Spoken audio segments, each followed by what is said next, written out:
الراشدين وحده قدرتي بين العباد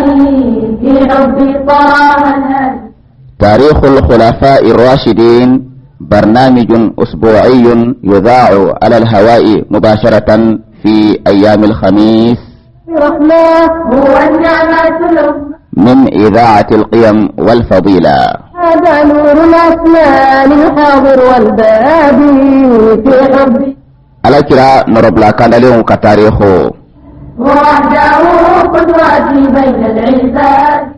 على كلا نربلا كان لهم كتاريخه ويجمع كاين دوكم كنا نبدا أوتلوكا على مصادون فيه قدام الأخلاق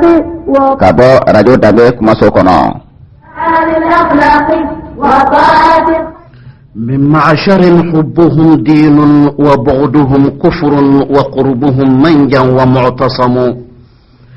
يغضي هياء ويغضى من محابته فلا يكلم إلا حين يبتسم. مدح الإنسان وحده قدرتي بين العباد لما شمل هم الغيوص إذا ما أزمة أزمت والأسد أسد الشرى والبأس محتدم فهم الشجعان إن جاء الضياء وهم الرهبان مهما جن جنح وهم القوم إذا ما عبست وفحرت أوجح للحرب كلح بذلوا الأنفس والأنفس من مالهم لله ما ضنوا وما شحوا. سوى بين الآلام بالعدل في الأحكام سوى بين الآلام برسول الله قد نالوا العلا وبه تم لهم نصر وفتح وإن عجزت عن الحد الذي سلكوا فكن عن الحب فيهم غير مختصر. في حب طه النبي ندعو إنساني على كلا نربلا كان لهم كتاريخه عبادي عليه صلى الباري كرباني يافو أكاكما وكونانا صلى الله عليه وآله وسلم أخياري يالي عليكم بسنتي وسنة الخلفاء الراشدين عضوا عليها بالنواجذ. وحده قدرتي بين العباد ako mbawma ninga tasiraye aninga norobla kanale ukatasira ayamne nauta ajuye العباد في حب طه الهادي مدح إنشادي هو وحده فخدمة للدين الحنيف ومحبة للصحابة الكرام وشوقا للآل الأطهار نقدم لكم برنامج تاريخ الخلفاء الراشدين. في حب طه الهادي مدح إنشادي وحده قدري إلا في الجهاد في حب طه الهادي مدح إنشادي. balma radio dambe labao ja ani muso dan saya ani mau koroga wirajana ni rasulullah. Assalamu alaikum warahmatullahi wabarakatuh. Balma radio dambe labao yanga sigira flanai anga jamuka kurara nawe tarikhul khulafa'i rashidin ala kira sallallahu alaihi wa alihi wa sallam aka narabla kanalin uluka tarikhu niya sigida flanai awa mi andana adamne awa ala kira sallallahu alaihi wa alihi wa sallam afaturun kofe awa ko kira turumina awa khalifayat nana turumina ani atamana sirami fe nanya yura ka fo mawannani urure tugura nyawa ko ni khalifayinka na yufuma ko al-khulafa ar-rashidun Abu Bakr as-Siddiq radiyallahu anhu ani Umar bin al-Khattab radiyallahu anhu ani Uthman ibn Affan radiyallahu anhu ani Ali ibn Abi Talib radiyallahu anhu wa karrama wajhahu. Ambal mau ya sigida flanai na Allah Ta'ala sonano أما ركع فعلك رفعت بالكفر صلى الله عليه وآله وسلم لانصاروا وما وله مو خضرجوه أني أوصوا وما وله فتاوك أقوى كرو مو بني ساعدة كوك أقوى كرو نبفرمكو سقيفة بني ساعدة وما وله فتاوه ولانصار الدماء وما سوى كباريا منا وعلى كرا مربلاكوه صلى الله عليه وآله وسلم واتمنى أن يكون فنون دولة أو مأولة وأن يركافو سيدنا سعد ابن عبادة نالد خجرجو نمغي نواتي ياسرو أكو منغني فرقان كمبالا وياتاري كتانا يكادو مدمي كتانا يميكنكا lansaru koni moye awsuwe adi khajraju o farla nyoka o gona minka o jumaye o do bay'ake sa'd ibn ubadaye radiyallahu anhu akake alakram rabbi sallallahu alaihi wa alihi wa sallam ka sawiyake anyafo katene alakram rabbi sallallahu alaihi wa alihi wa sallam aywa kuma mafo alaka jeya kenaka kayira ka fo ni alaka rate karsari kanga bla anona kenaka kuma kunte gabe jetemo be hakina do jira ila ma asra alaka sallallahu alaihi wa alihi wa sallam akulle ojira aywa kuma yara take ni alaka fatura da sallallahu alaihi wa alihi wa sallam ay mira ukabara bisinga damneti nganya ira Allah ta'ala kallani kono kun tora minka udu wa amruhum shura bainahum mukoso kasaka islamu kala kasaka tasira ira islamu la marako dara o ginaye o shura o islamu ka faranyo ka hakilna di ka hakilna fale o bata de minka ni Allah ta'ala sorana o ke sababai andalma la saru wulla min kunye wulle min kunye andalma awa unana ni sa'd bin ubadah radiyallahu anhu aka kutuba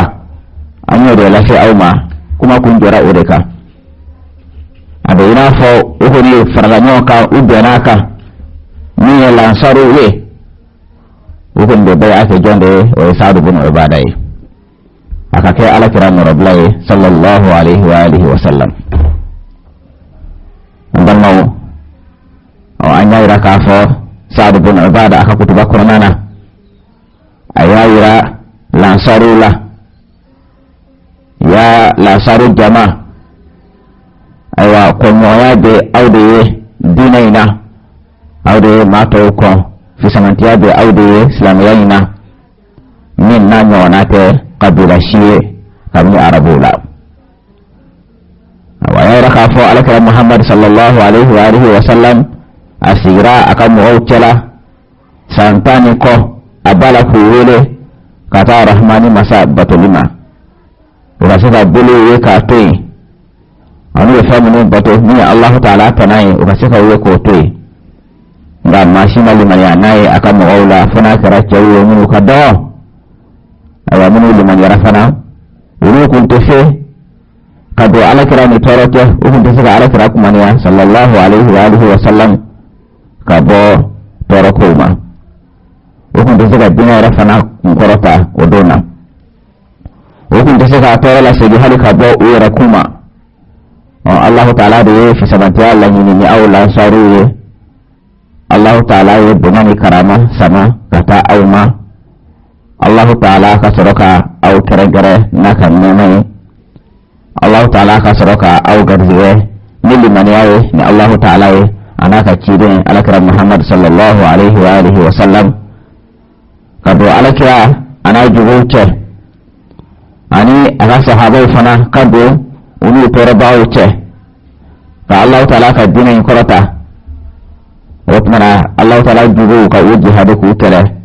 alay awla sarude kera ni awde kera mawla gelamaye ala kera jubuka sallallahu alaihi wa alihi wa sallam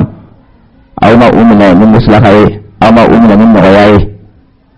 aw kera gelamande uka fo arabut lera allah ta'ala ka ya mariyaye dawt lena awa sawyala dawt lena karbali buluka aw ayen ke fo yara jamo o bela gidan yara kulo Allah ta'ala ka dinan ye o bayale fo Allah ta'ala na dinan ye jase bu kuluka aywa aw ka ka fo la rabu fana kulula aywa Allah ta'ala ka dinan ye o kera ni awde kam pamuru ya lansaru aw man pamuru arabu klina Allah ta'ala ka dinan ye ni ode otmana miye alakira sallallahu alaihi wa alihi wa sallam Allah ta'ala fene ka fatu kasra wa huwa ankum radin kasra ajenen do ka bo awma otmana sa'd ibn ubada radiyallahu anhu wa otmana ala kuma tara min tasraka alakira fatura kasra ajenen do awma wa bikum qariru ayn alakira fatura kasra anyas malen do ni awye ya awla saru jama'a واتمنى استبدوا بالأمر دون الناس فإنه لكم دون الناس من كني أيا بلوغ جلياكا مي على كرام رب الله صلى الله عليه وآله وسلم أيا بلوغ جلياكا نام كني ما توي سبلا أو دناكا كتمي ما توقع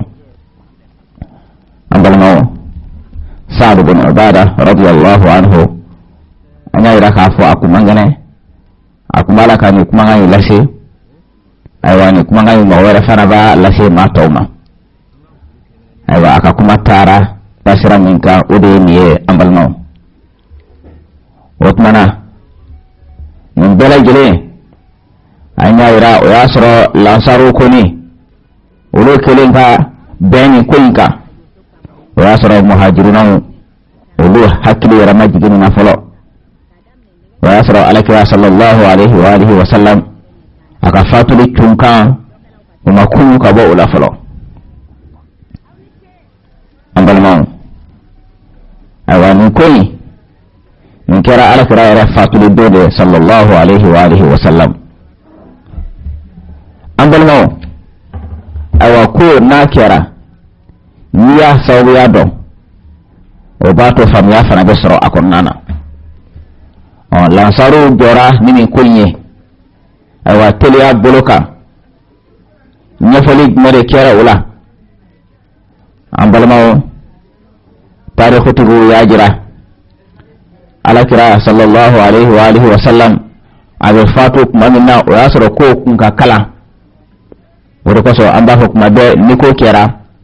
akera wati minna akera la halaya minna fi ko fana laje nima o laje afe kuma dola iba bla mina kono amanga bla mina min kono ala kira fatu kuma ya soro ko subalente koy wa soro ko kunga kalande yaman kibariya al aswad al ansi ale yamani nyaamini mi ke o ya soro o ko be sena anya ida kako ala kira ka fatu le nyani le kelende jibrila jigana ka kuna foni ka fo al aswad al ansi ko afara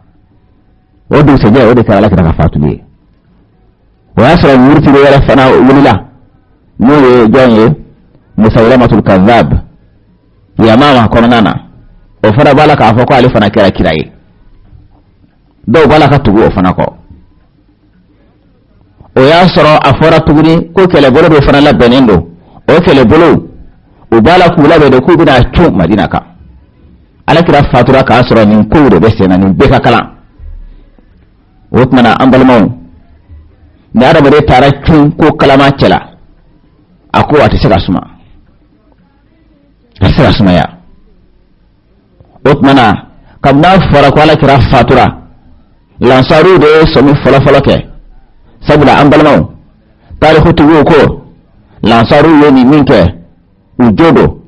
lansaru yoni minke sababado ka saubiya ke ku da madoyi ambalmao nafara alakira fatura sallallahu alaihi wa alihi wa sallam la saru ya sumisro ka fo wajibu do teliya boloka mo on be bla ala kiran nona sallallahu alaihi wa alihi wa sallam o ka nyina bo sisa o kuna funi ala kira ka fatuli ka taga ani o kuna funi ka tanyo fe abe fode ala kira fatura sallallahu alaihi wa alihi wa sallam wa karsab la ala kira nona o kuma fulade be tari nyonyi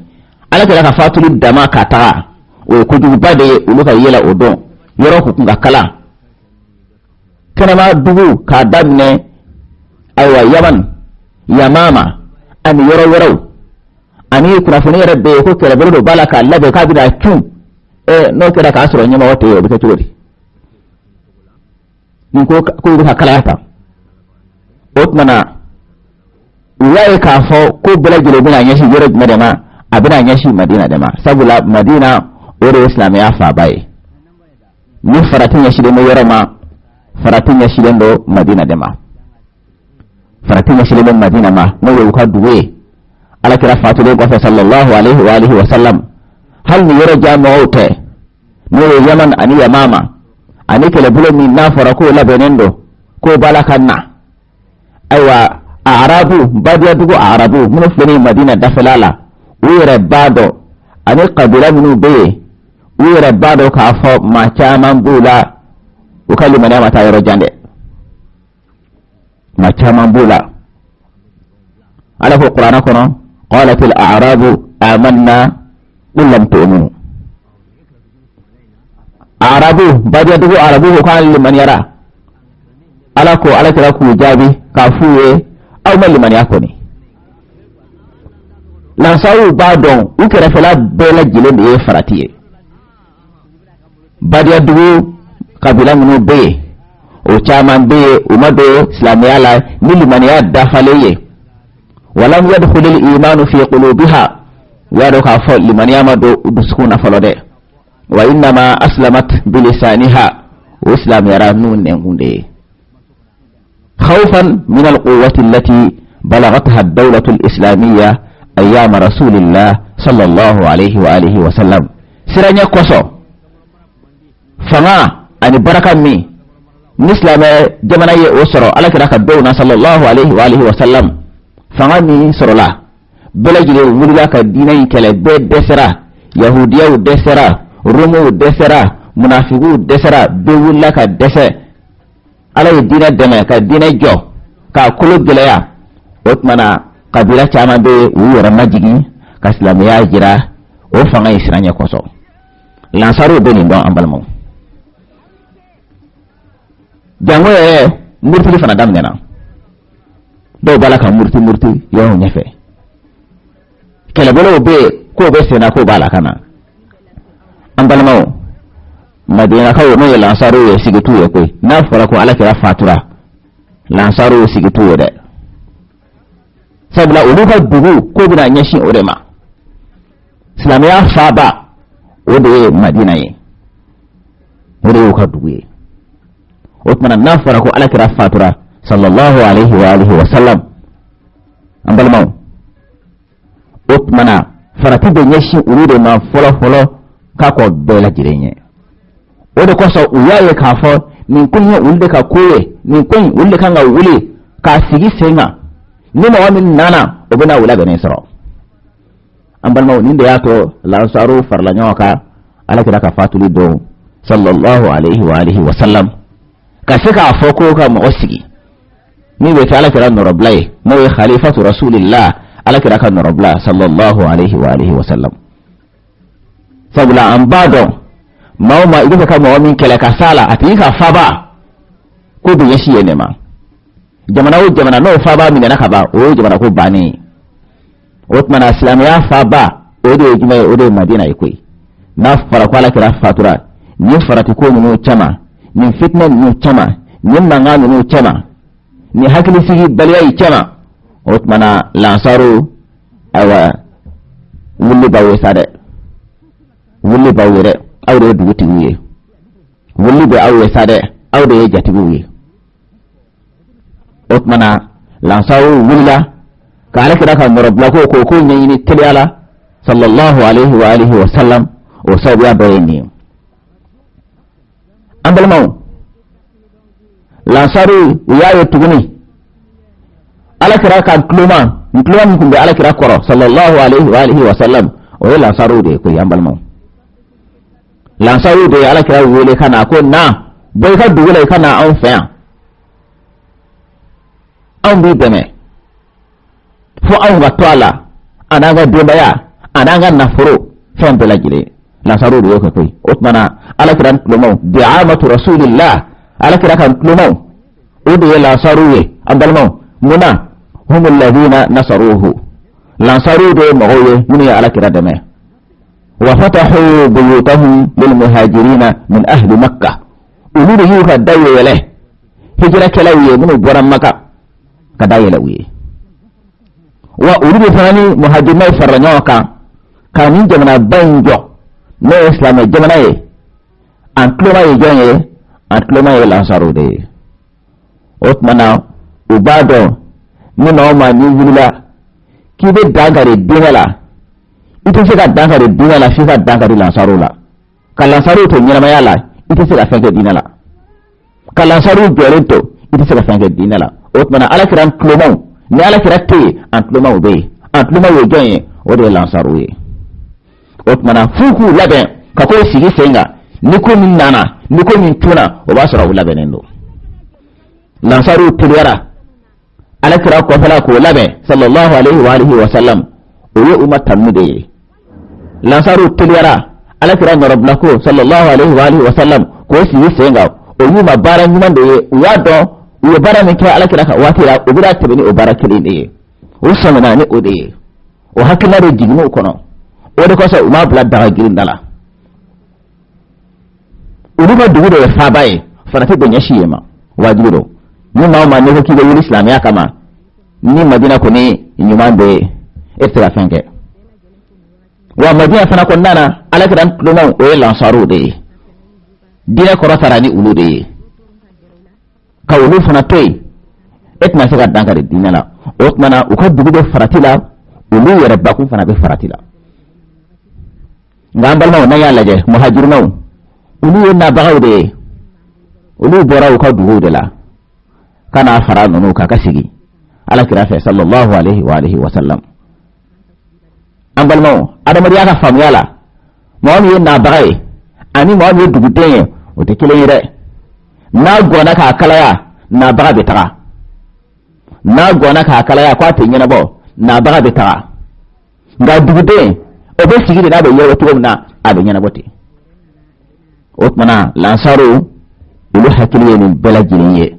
ka do ka fo faratinya silende ulu ka dugu de ma faratinya silende ulu fana de ma keren yala ka tabe ma tawka ambal maw lansaru radiyallahu anhu ajma'in una nasa mutubuni fana muhajiruna awa ulu ma bla ko na ka fo muhajiruna bina to madina tuni sabula muhajiruna ubora maka munde yugo maka ko ye kafir duguye abu jahal nunu abu lahab nunu utbatu bir rabi'a nunu shaybatu bir rabi'a nunu umayya bin khalaf nunu kafir masaw wulude ye dugu kala ya ubulo kuto lafiya ubulla ka badu kono ambal maw ala kira ka hijra san shegina sallallahu alaihi wa alihi wa sallam fatuhu maka kira maka dayela maka dayela al-fathu al-a'zam al-fathu al-mubin funni bakera funni bangelen okera otmana kabnu o watira lansaru ajinu kono ibasara muhajiruna o besonga se ifata o kadugula maka ka duwe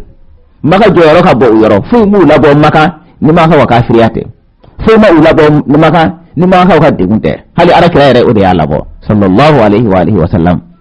oni ala yake maka yare munena maka islamiyya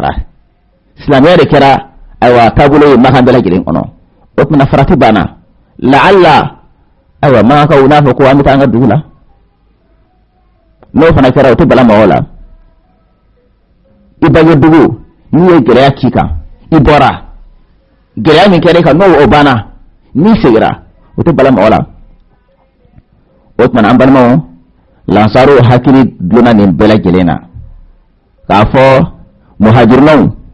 ni sawiya mi kira sawiya ku labo maka o sawiya bulla kamni maka da ilela kamni islamiya duna maka kono kaba wa utora madina ala kira de kama ala kira fatule ni sallallahu alaihi wa alihi wa sallam uluka yela utmana uma to kundo muhajirun la ka sawiya ke sawiya wulila aw ka dugu de gere aka uka dugu gere bana aw nana ma on fana nofe o fana fatura sallallahu alaihi wa alihi wa sallam utmana ya bla kono ka fo muhajirun o go songa segi kata aywa maka sabula niyaye o hijra ke ala kirari kama niyaye o hijra ke o ka dina ko sabula o masika o ka dina la bara ko to maka kono maka yu degu maka yu toro maka yu sudana o de yato o bora maka kono dana madina on ni ala yake islam ya dona maka kono ni ala yake maka o dona islam yala wa unnana min ma fa no ya ala kira muhammad sallallahu alaihi wa alihi wa sallam o tora madina o de kama o fana fatura o tana lansaru ajigna u kono o hakili tara o fanfe ka fo mi muhajirna ye ewa o beso ngata o ka dugula bela gere ibo dugu o ka dire ni gele ayi boy no gele abana ibo so ngasi gide o tana ambal maw mi ye lansaru ye o hakili dulona ni bela gere na ambal maw ni bela gele farale nyonka o de yato o teliyara o yaye ka fo ni kunye uru de ka koye ni kunye uru de kanga ni nyanyi ni na ni kunye uru de kanga ko labe mun ko son ni kunga min kera o basra u labe ni do ni ma o ma nana kuna fo ni bala ka fo ni kele bore ni yefe ni murti ni kera ya ni kerata aywa u yara bado ka fo madina dafala arabu ni be o chama o kallima ne ma se o mati o tmana ni ko tuna o basra ko ko labe ni do madina ka o teliyara ka noroblan ni ala kirara sallallahu alaihi wa alihi wa sallam kuni kama o doye ni ambalmaw o de ko so amba fo ni ko kera la halami yake akara kuni ko so fi ko fana nyini ko nyedon no to ni mo fana nyini ko nyedon ko do be ibake ku dubuye ka so ko ni mambado والحروب إلا في الجهاد في حب طه النبي فتح شادي وحده قدوتي بين العباد في حب طه النبي مدح وإنشادي وحده قدوتي بين العباد سوى بين الأنام بالعدل في الأحكام سوى بين الأنام بالعدل في الأحكام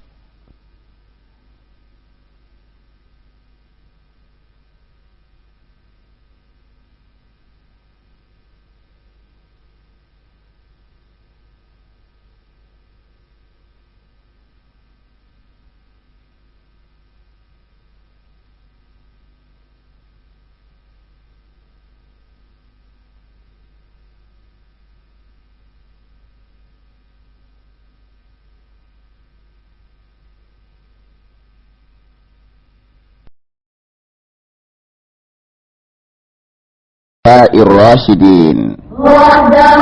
قدوتي بين العباد في حب طه النبي. تاريخ الخلفاء الراشدين برنامج أسبوعي يذاع على الهواء مباشرة في أيام الخميس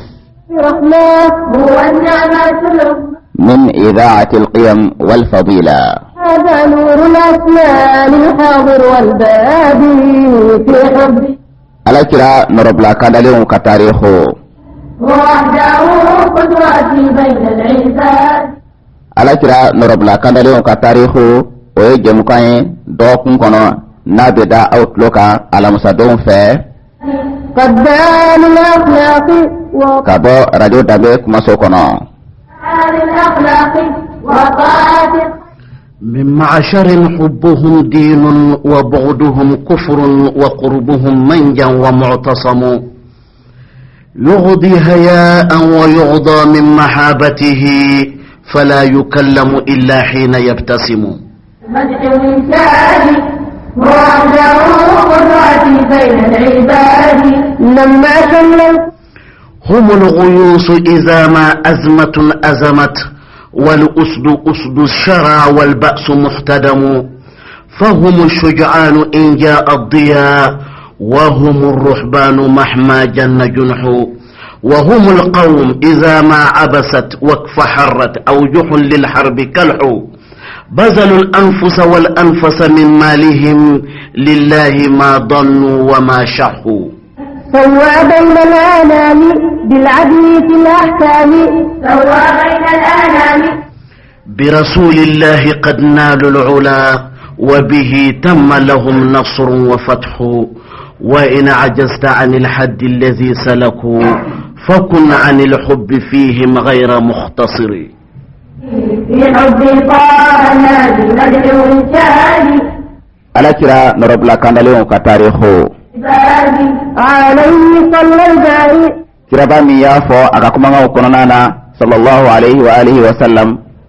أخياري والي عليكم بسنتي وسنة الخلفاء الراشدين عضوا عليها بالنواجذ. وحده قدوتي بين العباد. ako mbawma ninga tasiraye aninga norobla kanale ka tasira ayamne nawta ajuye. العباد في حب طه الهادي ندعو إنشادي وحده. فخدمة للدين الحنيف ومحبة للصحابة الكرام وشوقا للآل الأطهار نقدم لكم برنامج تاريخ الخلفاء الراشدين. في حب طه الهادي ندعو إنشادي وحده قدوتي إلا في الجهاد. في حب طه الهادي ندعو إنشادي. balma radio dambe la bawo ja ani muso dan sa ani ma kroba yurabana ni rasuluna. assalamu alaikum wa rahmatullahi wa barakatuh. balma radio dambe la bawo nyanga sira flanaye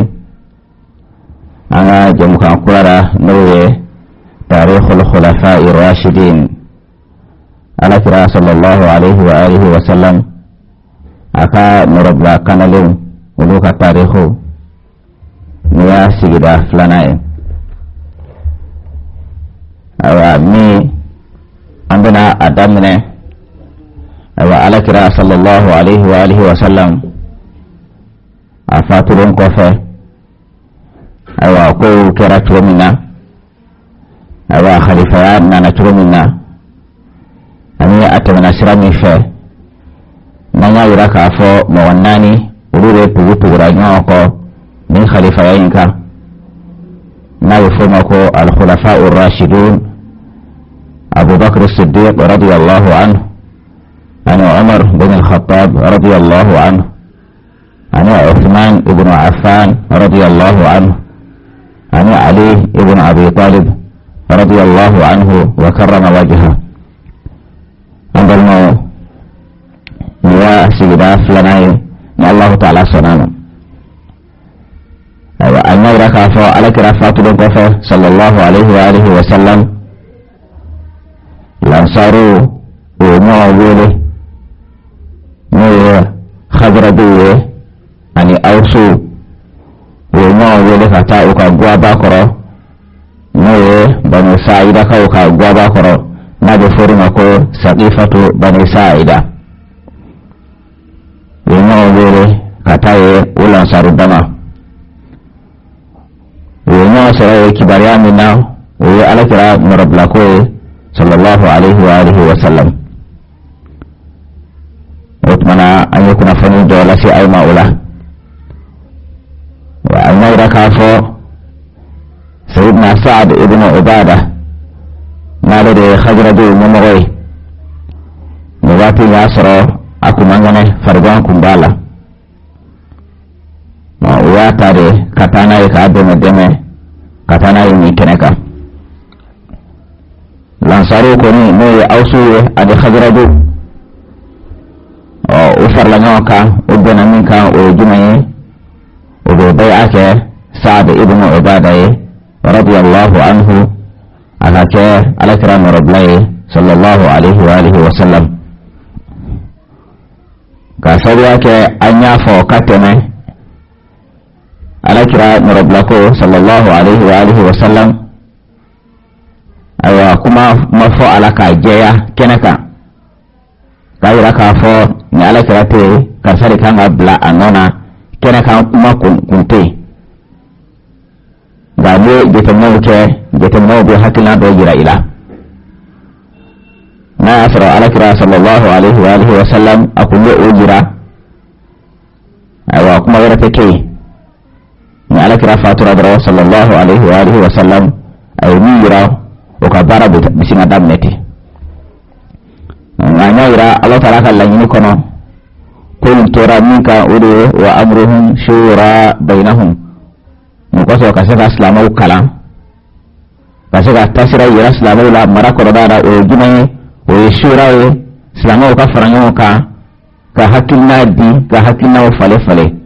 o beta be minka ni Allah taala sonana o be sababai ambalma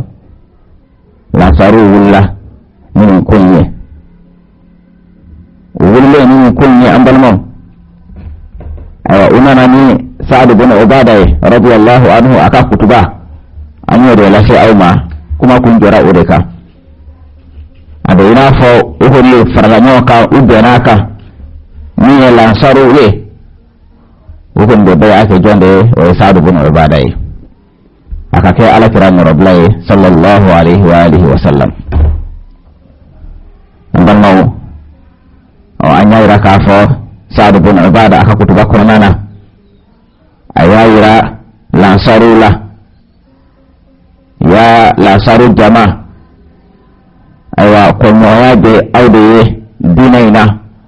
awde mato ko fi samantiya be awde islamiyina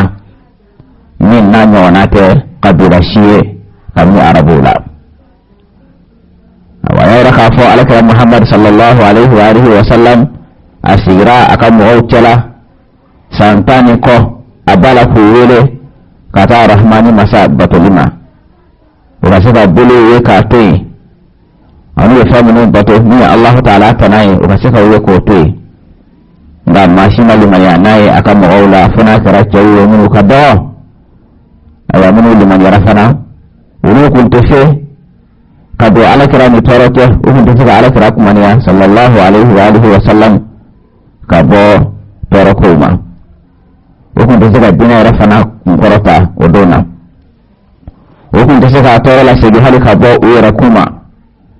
Allah taala de fi sabati Allah ni aula saruye Allah taala ye benani karama sama kata auma Allah taala ka soroka au kerengere naka nyamai Allah taala ka soroka au garziye nili maniaye ni Allah taala ye anaka chide alakira Muhammad sallallahu alaihi wa alihi wa sallam kado alakia ana jubuche ani aka sahaba fana kado unu torobawo che ka Allah taala ka dinin korata otmana Allah taala jubu ka uji hadu ku tele alai aula sarude keren niye awde kera mo'ola gelamaye alakira jubu ka sallallahu alaihi wa alihi wa sallam awma umina min muslakaye awma umina min moyaye awa kera gelamande ye uka fo arabu tlera Allah taala ka yamariyaye dawt lena awa sabyala dawt lena karabalu boloka awa ayo nte fo yara jamo o bela gidan yara kolo Allah taala ka dinin ye o dorayale fo Allah taala na dinin je se do koloka aywa awkado ka fo larabu fana kolola aywa Allah taala ka dinin ye o kera ni awde kam pamuru ya lansaro aw kam pamuru arabu klina Allah taala ka dinaye ni ode otmana niye alakira sallallahu alaihi wa alihi wa sallam Allah taala fani ka fatu ka asra wa huwa ankum radin kasro ajenen do ka bo awma utmana Sa'd bin Ubadah radiyallahu anhu wa utmana aka kuma tara min tasraka ala kira fatura kasro ajenen do awma wa bikum qariru ayn ala kira fatura kasro anyas malindo ni awye ya awla saru jama'a utmana istabiddu bil amri duna an-nas fa innahu lakum duna an-nas min kunai ayaw bulu geleyaka ni ala kira murablawai sallallahu alaihi wa alihi wa sallam ayaw bulu geleyaka na makani ma kawye sabula aude naka ka kateme ma tawka ambalmo Sa'd bin Ubadah radiyallahu anhu anya ira ka fo akumangane akumala ka ni kumangani lashe aywa ni kumangani mawara faraba lashe ma tawma aywa aka kuma tara tasira minka ude niye ambalno watmana min bela jele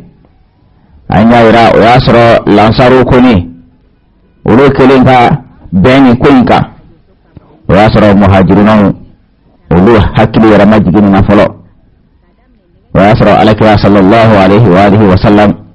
aka fatuli chunka umakunu kabo ula folo ambalno awa min koyi min kera alakira yara fatuli dode sallallahu alaihi wa alihi wa sallam ambalno awa ko na kera niya sawu ya do o bato fam ya fana besro akon nana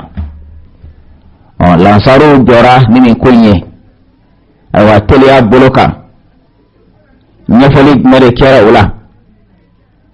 ambalma tarikhu tugu ya jira ala kira sallallahu alaihi wa alihi wa sallam abe fatu mamina o yasro ko kunka kala wado ko so amba ko kuma be niko kera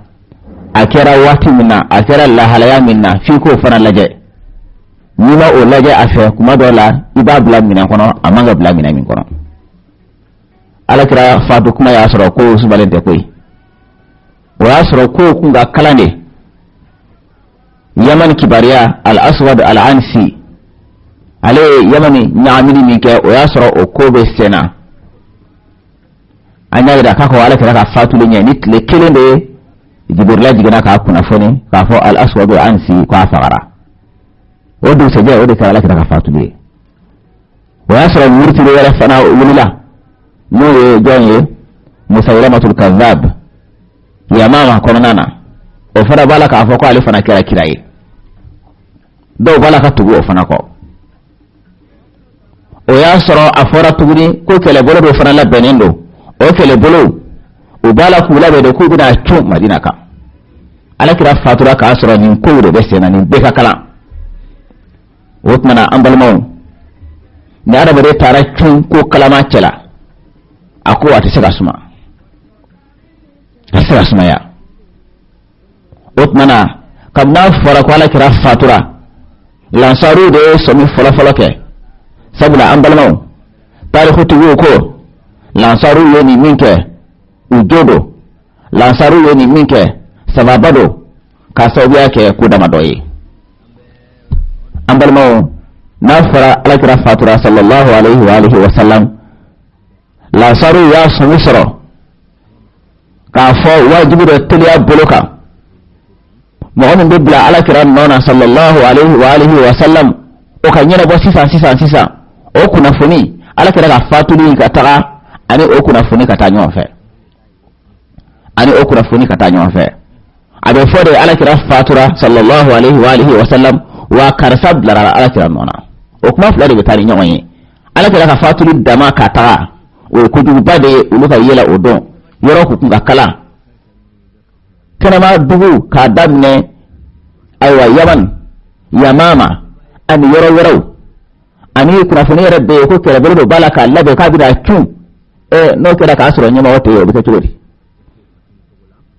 ko ka kala ta otmana uwaye ka fo ko bala jile bina nyashi yoro madama abina nyashi madina dama sabula madina ore islam ya fa bai ni faratin yashi de yoro ma faratinya silendo madina dema faratinya silendo madina ma no yo ka duwe ala kira fatude ko sallallahu alaihi wa alihi wa sallam hal ni yoro jamo ote no yo yaman ani ya mama ani kele bulo min na fara ko la benendo ko balakanna aywa arabu badiya dugo arabu mun fere madina dafalala wire bado ani qabila minu be wire bado ka fo ma chaman bula o kalima na mata yoro jande ma chaman bula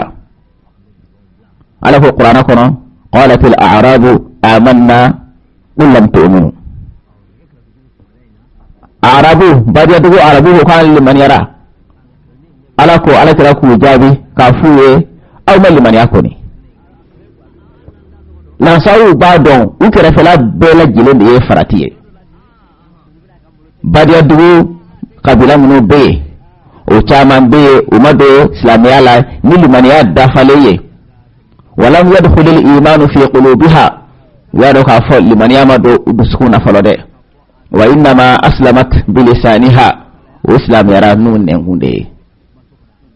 خوفا من القوة التي بلغتها الدولة الإسلامية أيام رسول الله صلى الله عليه وآله وسلم سرنيا كوسو فما أن بركة مي نسلم جمنا يوسر على كراك الدولة صلى الله عليه وآله وسلم فما مي سرلا بلجل ولك ديني كلا بيت دسرا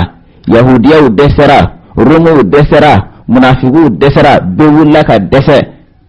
ala dina deme ka dina jo ka kulu geleya otmana kabila chama be wura majigi ka islamiya jira o fanga isranya koso lansaru be ni don ambalmo jango murti fana dam nyana do balaka murti yo nyefe kele bolo be ko be sena ko balaka na ambalmo madina kawo no lansaru ya sigitu ya koi na fara ko ala kira fatura lansaru ya sigitu ya da sabula uluka dubu ko bina nyashi orema islamiya faba ode madina ye ode ka dubu ye otmana na fara ko ala kira fatura sallallahu alaihi wa alihi wa sallam ambalma otmana fara tudo nyashi urude ma folo ka ko bela jirenye odo koso uyaye kafo min kunya ulde ka kure min kun ulde kan ga wule ka sigi senga ni ma wani nana obuna wula ga ne soro ambal maw ninde yato la saru farla nyoka ala kida ka fatuli do sallallahu alaihi wa alihi wa sallam ka sika afoko ka mo osigi ni be ala kida no rablay mo khalifatu rasulillah ala kida ka no rabla sallallahu alaihi wa alihi wa sallam sabula ambado mauma idan ka mawa min kala kasala atika faba ko bi yashi ne ma jamana no faba min na ka ba o jamana ko bani otmana islamiya faba o de jima o de madina ikoi na fara kwala kira fatura ni farati ko no chama ni fitna no chama ni mangano no chama ni hakili sigi baliya chama otmana lansaru awa wulli bawe sade wulli bawe awre duguti wiye wulli be awre sade awre ye jati wiye otmana lansawu wulla ka ala kira ka morabla ko nyini tiliala sallallahu alaihi wa alihi wa sallam o sabiya bayani ambalmaw lansaru wiyaye tuguni ala kira ka kluma kumbe ala kira koro sallallahu alaihi wa alihi wa sallam o lansaru de ko ambalmaw lansaru de ala kira wele kana ko na boy ka dugule kana an fa an bi deme fo an ga toala ananga dembaya ananga nafuro fam bela gile lansaru de ko toy utmana ala kira klumo di'amatu rasulillah ala kira kan klumo o de lansaru ye andalmo muna humul ladina nasaruhu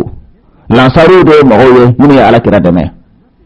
وفتحوا بيوتهم للمهاجرين من أهل مكة ولود يوكا دايو يله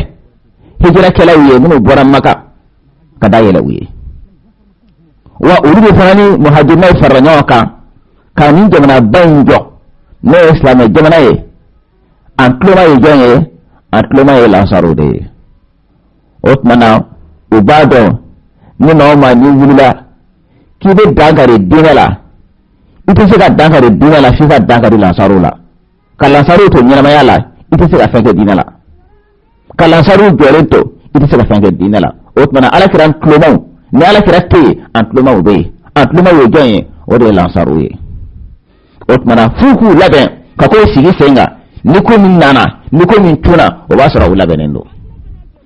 lansaru tilwara ala kira ko fala ko labe sallallahu alaihi wa alihi wa sallam o ye ummatam de lansaru tilwara ala kira no rabbako sallallahu alaihi wa alihi wa sallam ko sigi senga o yi ma bara nyuman de ya do o bara min ke ala kira ka watira o bira tebeni o bara kiri de o samana ni o de o hakina de jigno kono o de ko sa umma bla daga girin dala uruba dugu de sabaye fanate de nyashi yema wajiro ni ma ne ko kibe islam ya kama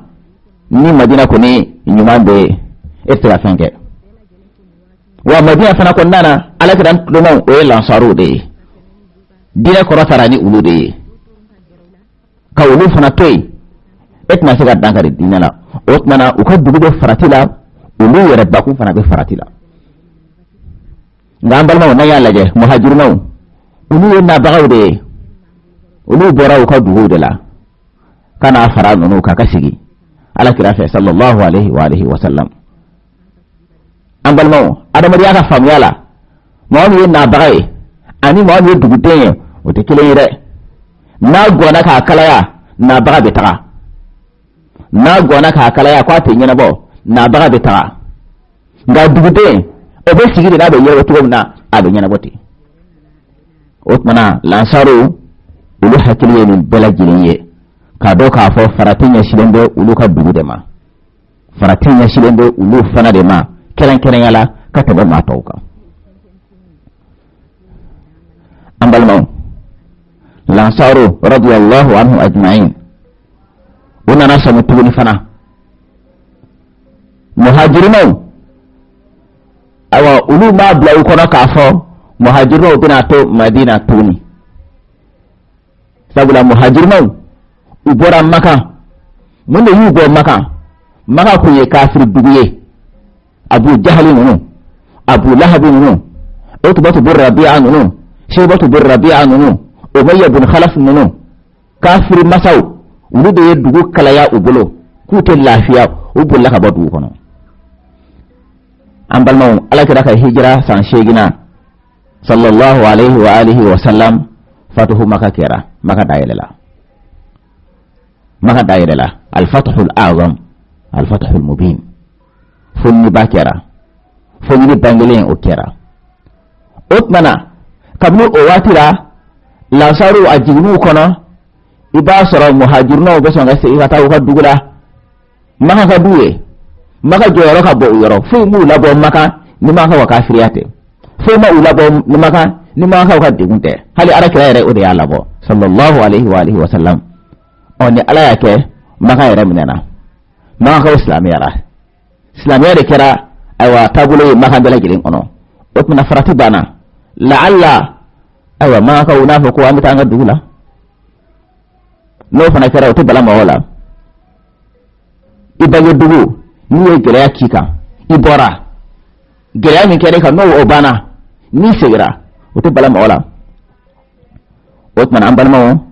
lansaru hakini duna ni bela gelena ka fo muhajirun ni sawiya min kira sawiya ku labo maka o sawiya gulla kamni maka dailela kamni islamiyya dona maka kono kaba wa utura madina ala kira de kama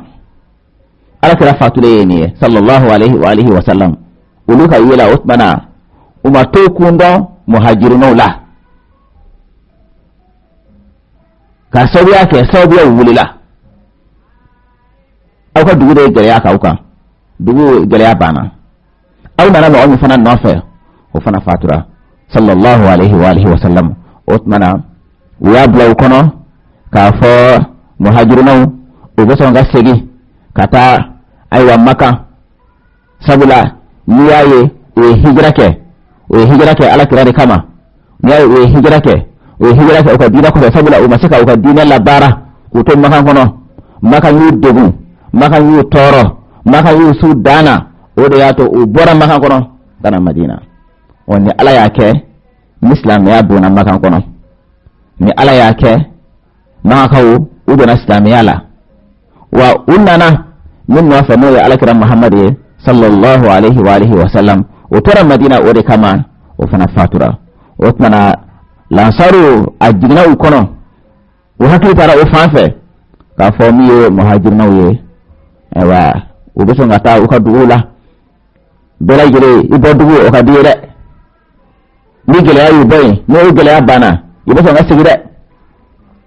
o tana ambal maw mi ye lansaru ye o hakili dulona ni bela jere na ambal maw ni bela jere farale nyonka o de yato o teliara uwaye ka fo din kunye ulude ka koye ni kun ulude kanga ni nyanyini ni na ni kun ulude kanga ko labe mun ko so ni kunga min kera o ba sura ulabe ni do ni ma o ma nana kuna fo ni bala ka fo ni kele bore ni yefe ni murti li kera ya ni kerata aywa uyara bado ka fo madina dafala arabu ni be o chama o kallima ya ma se o mati o tmana ni ko tuna o ba sura ko labe ni do madina ka utuliyara ka noroblan yini ala kirara sallallahu alaihi wa alihi wa sallam kuni kama odoyni ambalmaw wode ko so amba fo ni ko kera la halami yake akara kumi ko so fiko fana yini ko nyedon no to ni mo fana yini ko nyedon ko do be ibake ku duguye ka so ko nyima bado والحروب إلا في الجهاد في حب طه النبي مدح إنشادي وحده قدوتي بين العباد في حب طه النبي مدح إنشادي وحده قدوتي بين العباد سوى بين الأنام بالعدل في الأحكام سوى بين الأنام بالعدل في